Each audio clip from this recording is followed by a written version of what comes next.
So imagine you have a goal in mind. You want to get to work. I used to ask my students a question like this, is like, what? Maybe they're going to write an essay. Why are you writing the essay? Why are you in class? Well, I'm in class because I need this class because it's part of my major. Well, why did you pick a major like that? Well, I'm interested in psychology. Well, why did you come to get a degree? Well, I think I need a degree to get a job. Well, why do you need a job? Well, I need a job to keep body and soul together, and maybe to be productive, and maybe to, establish a name for myself. And why do you want to do that? Well, because, it's part and parcel of living properly. And why do you want to live properly? And well, then, and how would you live if you lived properly? And at that point, people are usually unable to answer, because you can just push people with questions about why until they run out of explanations. But the point is that you're always doing whatever you're doing because what you're doing is nested in a sequence of goal-directed actions, and those can be more or less sophisticated. If you're not very sophisticated at all, the nesting might be like 2 structures deep. Maybe you're, you're bored and you want to go get drunk, and why? Well, because you don't want to be bored, and if someone pushes you a little farther than that, you hit them, and you don't want to delve into it. But if you're sophisticated, you have a pretty good hierarchy of answers. So you might say, well, why do you want to be a productive and generous citizen?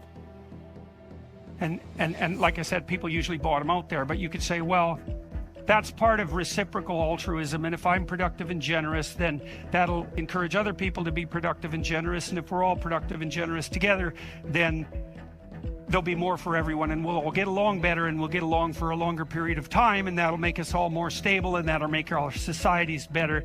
And then you might say, well, why is that relevant? You might say, well, because the alternative to that is something like a descent into something approximating hell, and so that's part of a reflection of the divine order and the eternal battle between good and evil. And then you could push it farther than that, and you could say, well, are you going to be on the side of the redemptive hero, or are you going to be on the side of the eternal adversary?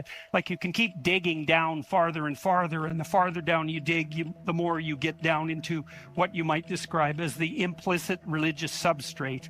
And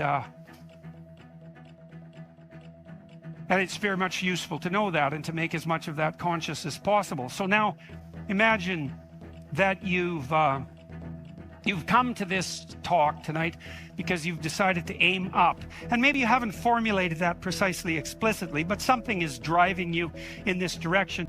And then you come to the talk and you find out that I'm talking about something that isn't what you expected, and it doesn't seem to be moving you along on your pathway forward to that end. Well, what's going to happen is you're going to be disappointed. And you might be anxious too. You're going to be disappointed because disappointment signals that you're experiencing something that's not relevant to the goal that you are attempting to pursue, and that might in fact be interfering with it. That's what negative emotion does. And maybe if you're disappointed in what I say, that also makes you anxious because you assumed that you would come here and I would say something relevant, and because you assumed that you knew who I was, and then it turned out that I didn't, and then you don't know who I am, and then you don't know what you're doing here, and then you get anxious. And the reason you get anxious is because that's what anxiety is for. It tells you when the pathway to your goal has been disrupted, so multiple pathways have now emerged. So imagine you're driving your car to work and it quits. And what happens is you get anxious. And the reason you get anxious is because, well, you were beetling along quite nicely in your world, and everything was reduced to like a unidimensional simplicity. You weren't in a car as an object, you were in a thing that took you to where you wanted to go, and it was just doing what it was supposed to be doing, tracking you along the pathway to your goal.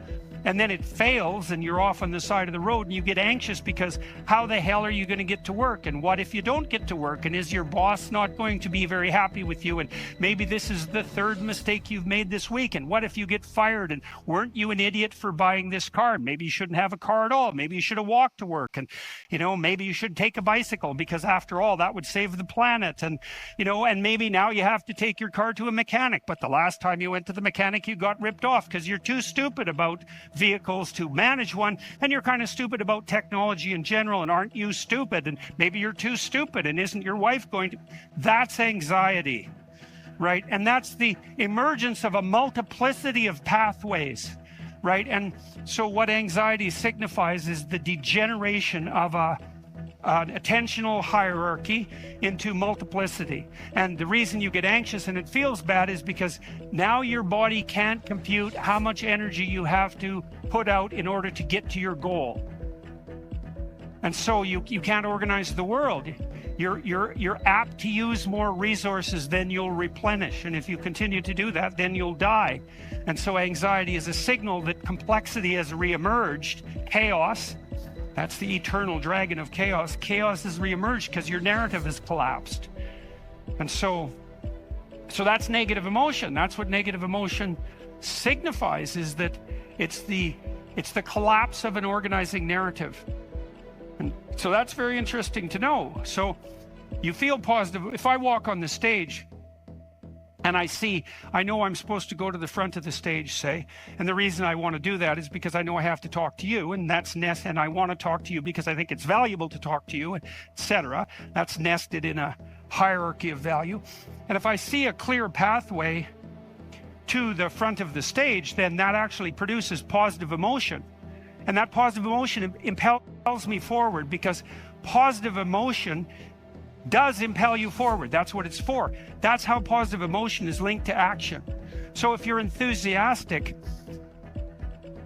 because you can see a pathway forward to a valued goal, and that enthusiasm manifests itself. This is true even neurochemically. It manifests itself as positive motivation to move forward. And not only that, if you're moving forward and it's working, your brain tracks the fact that it's working, and then that's linked to dopamine release, by the way, which is what cocaine releases.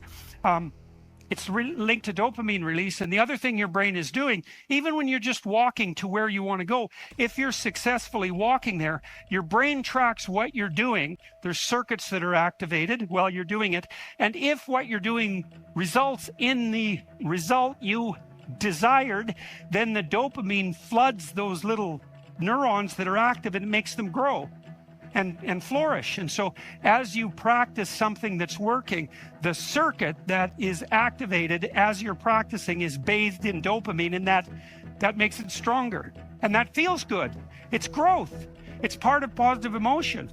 And so the positive emotion moves you forward, but also encourages you to develop a habit of that practice. And so one of the things I would bloody well say is, don't make a habit of pursuing things that aren't good for you, because you build that into you. That's what happens if you become addicted to something. You build a little monster inside you that's grown. It's there. It's after one goal, despite everything else.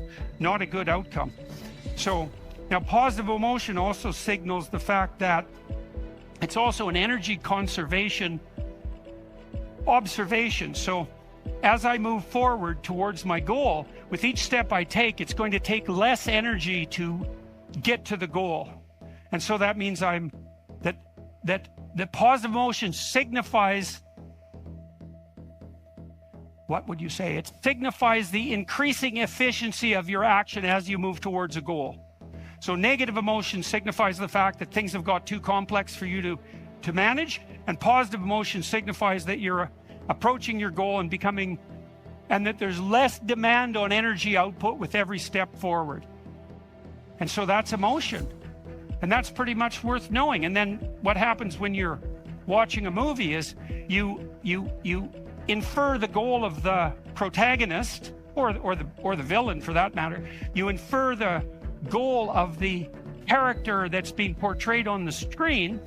You adopt that goal as your own.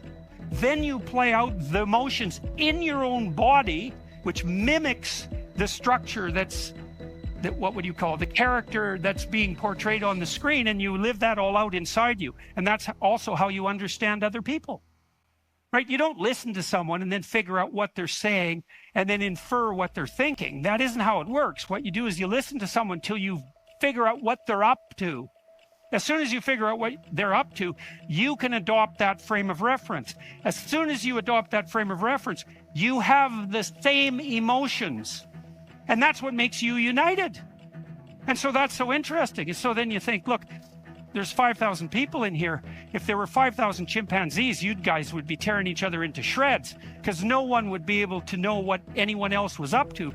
But because all of you are here paying attention to the same thing in the same way, you have virtually identical emotional states. And that means instantly your behavior is rendered predictable to one another. And there's no difference between that and peace.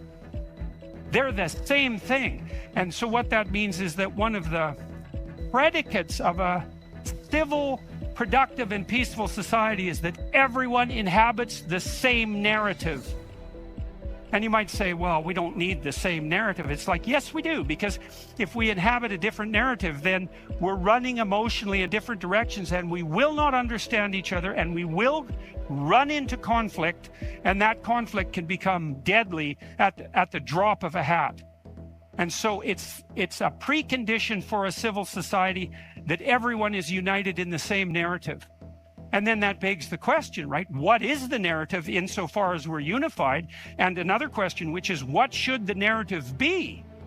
Right? Now, the postmodernists figured out that we looked at the world through a story, but they said their mantra is they became skeptical of meta-narratives, which are uniting narratives. And that's all well and good to be skeptical about meta-narratives, but you run into the problem of internal disunion. Because if you don't have a uniting narrative, then you're divided against yourself.